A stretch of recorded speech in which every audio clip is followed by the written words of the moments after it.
obboleessa koo mee viidiyoo kana dhaggeeffadhaati. Viidiyoo kana yoo agartan jechuudha.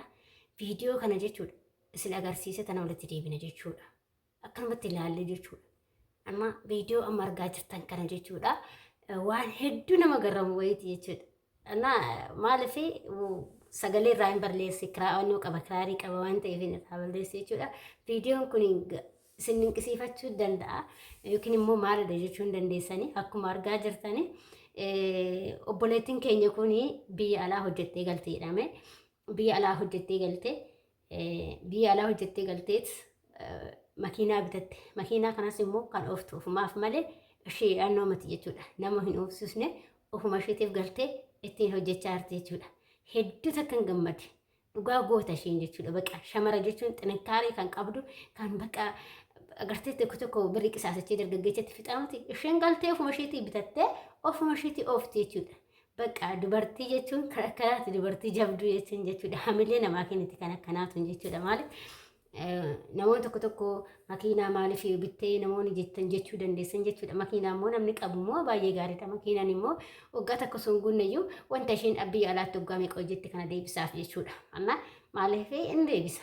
Yoo sana kaluus danda'a yookiin cabuus danda'a jechuu dandeessan. Garuu suni harka waaqayyoo jira waan ta'eef hundumtuu harka waaqayyoo jira. Maaliif akkuma fakkeenya ijoollee mana bitatanii ijaarratanii jalaa diigame meeqatu jira. Garuu suni carraadha.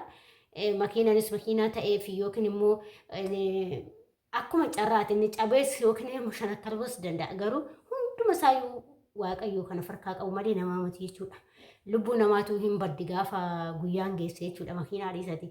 Inna ani garuu hamilee hedduu takkanatti horte jechuudha. Dhugaa rabbi hedduu takkanatti horte jechuudha. Osoo anis akkas godhee jedha. Hedduu takka hin gammade jechuudha. Gara akka waadha fi kootii godhadhee sitten baay'een gammade jechuudha. Maaliif dhiira jechuudha isheen. Maaliif ofuma isheetii bitattee ofuma isheetii oofachuun isheetu ana baay'ee na dinqisiisu. Namni tokko ofiifuu bitee jechuudha.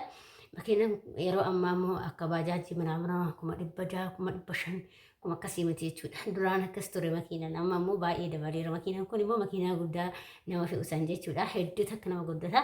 Miiliyoona tokko fumaahuma yoo waa xiqqoo muufaa ta'e jechuudha. Addisiin immoo gara miiliyoona 2-3 deemuu danda'a. Hin beektan jedhee yaada. Makiinaan baay'ee waddadee jira jechuudha. Kanaaf mucayyoon kun jabduudha jechuudha. Shamara jabduu jechuun shamara xaakkartuu jechuun ishee akkanaa tana jechuudha.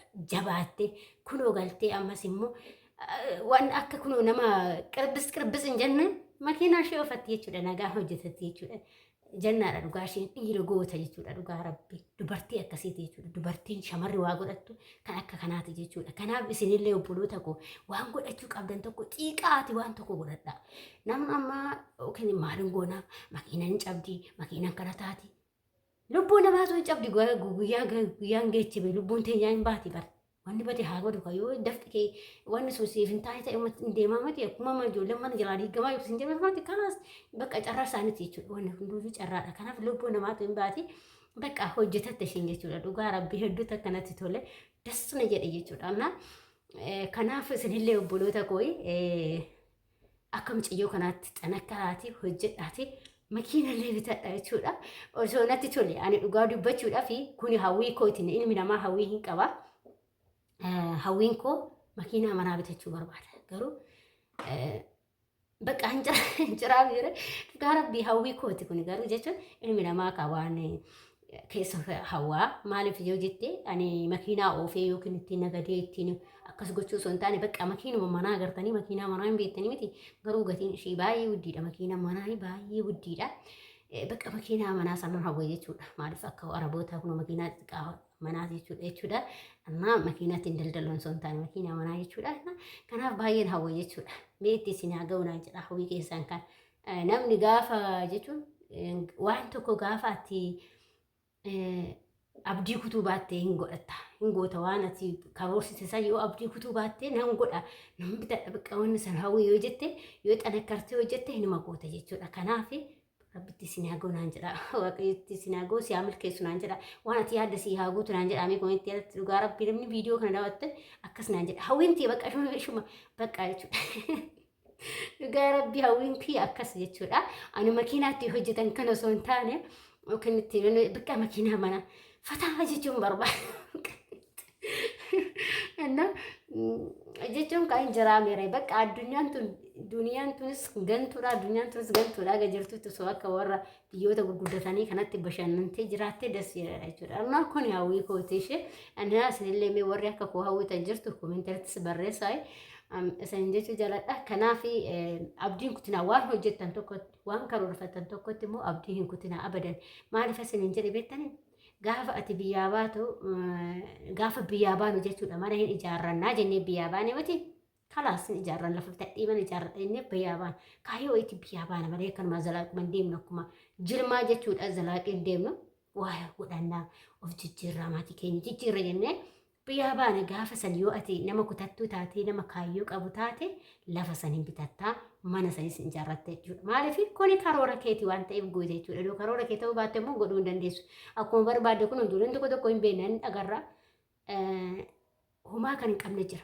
Sirma homaa lafuma takka kan bakka takka hin qabne jira. Hoggaa 10 hoggaa 12 ta'anii hoggaa 8 hoggaa 7 ta'anii lafuma takka bakka takka kan hin qabne jira. Nan beeka namoota baay'ee hin beeke jechuudha. Kanaafi ati garuu gaafa kaayyoo qabdu immoo waggaa xiqqoo keessatti jijjiiramuu dandeessa.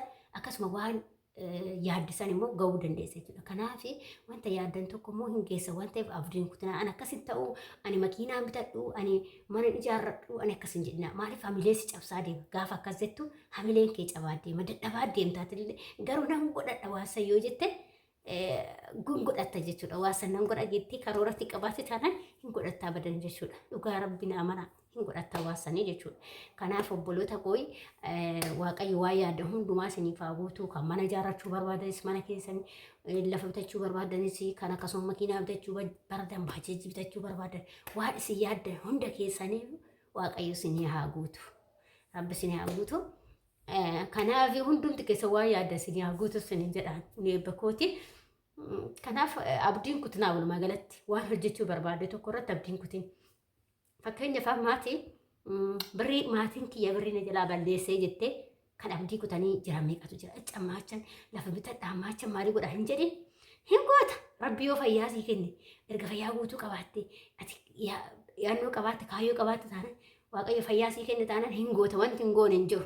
Maaliif duraan ani akkina saawwettanii dhugaa rabbii dubbachuudhaaf duraan dubartiin kuni maal gootiin jedha dubartiin amma dhugaa biyya ormaa deemtee mana ijaarrattee lafa bitattee mana ijaarti makiinaa bitti makiinaa oofti dubartii suuqii banatti echa isheetii fuuti akka dhiiratti hojjettiin jedha. Jechuun kan gizee san kawaan isa miti hin beekneef milchaannis waan taateef akkasan jechaa ture garuu amma hoo kan caaltuu dubartiidha. Kan waa hunda qabattu dubartiidha. Kan bultii qabattu dubartiidha. Dhugaa rabbii isiniin jedha dubartiidha jechuudha waa hundaayyuu kan qabattuu qabdu dubartiidha jechuudha. Kanaaf yoo abdii kutuu baanne nuti dhiira caalaa hojjennee jijjiiramuu dandeenya waan guddaa irra gahuu dandeenya jechuudha. Kanaaf dubartiin gaafa hunda caalaa dhiirarra dubartiitu irra bultiillee qabaa hin beektanii. Kanaaf immoo isin abdii hin kutinaa waan hojjechuu barbaadan tokko irratti abdii hin kutinaa abadan hin godhu jettee of dadhabsiisaa hin yaadaniiti kaayyoo karoora qabdu itti fufi jechuudha. Jireenyi kallattii garaagaraatiin deemta. Namni kallattii tokko qofa osoo hin taane kallattii garaagaraatiin deemta. Gaafa suuqii banattu biratti qonna wayii hojjetadhu. Gaafa qonna hojjettu biratti suuqii wayii daldala wayii hojjetadhu jechuudha. Karaa kallattii garaagaraatiin akka tokko yoo si kuffise tokko si kaasaa jechuudha. Kanaaf jireenyi kallattii tokko qofaan osoo hin taane kallattii garaagaraatiin yaaluu qabda. Akka daftee guddattuun kallattii garaagaraatiin yaaduu qabda jechuudha. Tokko yoo si kuffise tokko si kaasa waan ta'eef. Kanaaf abdiin kutinaa isiniin jechuu barbaada. Makiinaa kanallee immoo bitachuu dandeessanii, manas ijaarrachuu dandeessanii, waan barbaadan gochuu dandeessan. Waaqayyo fayyaa namaa kenne taanaan waa hunda gochuu dandeenya. Nuti shamarran kun jechuudha. Shamarran kun jechuudha. Ammas gochaa jirra. Dhugaa rabbii waaqa haa galatoomu gochaa jirra. Maaliif waan fayyaa nu kenneef biyya ormaa dhufnee hojjetannee maatii keenya jijjiirree ofii keenyas of jijjiirree rakkataa gargaarree obboleewwan keenya bakka itti rakkatee gargaarree nama rakkate kana gargaarree miti akkasuma warra bira jiru kanallee gargaarree jechuudha. Maaliif waan fayyaa qabnuuf jechuudha. Godoo fayyaa dhabde jechuudha algaarra ciista. Nama meeqatu algaarra ciise. Akkasuma gaafati biyyaa baatu ijoollee meeqasi biraa boo'ee hafe hin beektamu. Dhugaa rabbii ijoollee baay'eetu boo'ee na biraa hafe gara akka kiyyatti akkaan fi kiyyaa argatte jechuudha.